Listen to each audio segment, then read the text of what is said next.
Iwas disgrasya po. Bakit?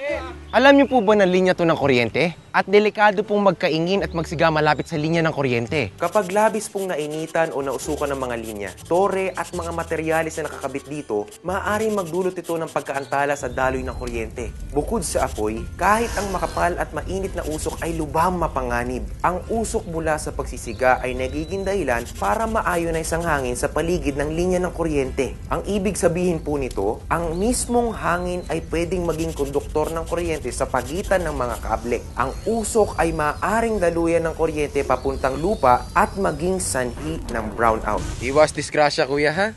Bawal magsiga sa ilalim at malapit sa linya ng kuryente. Tandaan ang halimbawa at eksena para iwas disgrasya. Ang paalalang ito ay mula po sa NGCP.